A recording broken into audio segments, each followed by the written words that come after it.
Ер нь гишүүдийн асууж байгаа асуулт авилгалтай тэмцэх газрын дарга дэд даргын томилгоо гэхээр нэг л зүйлийг бүгдээрээ л дотроо бодож гадна асуудаг. Улс төрөөс хэр үл хамааралтай байх вэ гэдэг. Тэгээ энэ үүднээс нь 3 асуулт асуух гэсэн. Нэгдүгээр за өөр дөрөө одоо сайн мэдхэв жишээ авъя.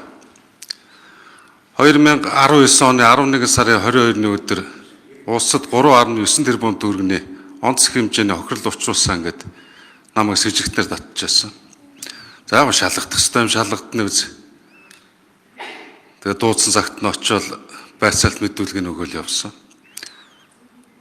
Тэгээ 3.9 тэрбум төгрөгийн хохирол учраагүй тогтоогдсон. Хохирол учрах ч үндэс ерөөдөөсөө байгаагүй. Төсвийн тухай хуулиар бүх юм шийдэгдэл явж байсан. Тухайлбал 2019 оны төсвийн тухай хуулиар 17 оны төсвийн тухай хуулиар. Тэгээ хэрэг нь хэрэгсэхгүй болж байгаа мэн гэдэг ойлголтоо тухайн үед хяналтын прокурор байсан Мөнх бод гэж хүнээс албан бичгээр авч ирсэн. Гэтэл 20 оны 4 сарын 27-нд би дааж нийт дэвшгээр болонгот 4 сарын 29-ных нь 12 цаг 31 минутанд намайг эрүүгээ эрэхт ялагчаар татах шинээр тогтоол үлдээд дуудсан. Тэгсэн яасан бэ гэхээр банкар дамжуулж хүү тооцоогүй гэдэг. Тодорхой хэрбэл хөдөлмөр эрхлэлтийг дэмжих сангаас ажилтгуудлыг бууруулах халамжаас хөдөлмөр эрхлэлт рүү шилжүүлэх зорилготой олгодог санхүүгийн дэмжлэг. Тэрийг банкар дамжуулж хүү тооцоогүй гэдэг. Хуулинд банкар дамжуулж хүү тооцдог ямар ч эрх зүйн зохицуулт байдаг. Тэгээ за би төсвийн тухай хуулиа аваад ирье. Маргааш мэдүүлгээ өгье гэсэн чинь маргааш нь шууд ялах дүгнэлт үлдсэн. 24 цагийн дотор. Надаас ердөөсөө тайлбар мэдүүлэг аваагүй. Нотлох баримтаа шалгуулах үндсэн хуулиар олгогдсон эрхийг минь олгоогүй.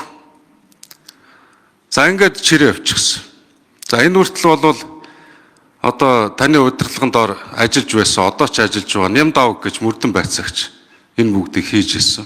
Тэгэхээр энэтэй холбогдуулаад асуухад ийм зүйл ер нь байж болдгийм үү?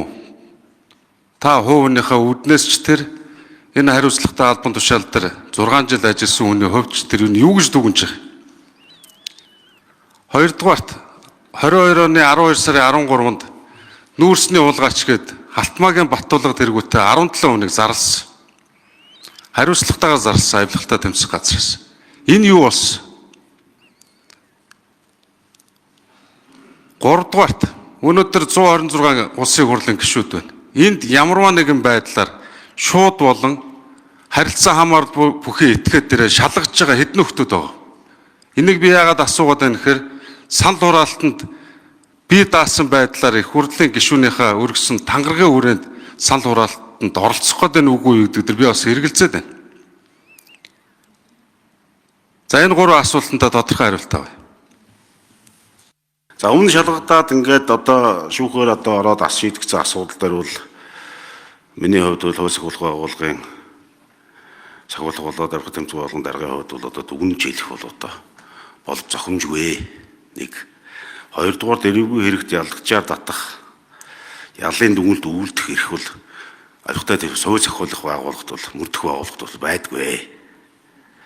За 2022 оны 10 сарын 13-нд бол нийтдээ 17 хэдэн хүнийг бол зарласан байгаа. За энэ нь бол өмнө эрхэлж исэн ажил алба болон өмнө хийж исэн бизнес үйл ажиллагаатай холбоотойгоор Эрдэнэс 5 толгой компанитай ямар нэгэн байдлаар хамааралтай байна. Энэ хүмүүсийг ингээд шалгах шаардлагатай байна гэсэн ийм мэдээлэл хийсэ. За энэ хүрээнд одоо Мөрдөн Байцаалтын болон хэрэг бүртгэлтийн 44 хэрэг үргэлжлээд шалгагдаад явж байна. Эхнээсээ 17 хэрэг шүүхээр ороод шийдэгдсэн байна.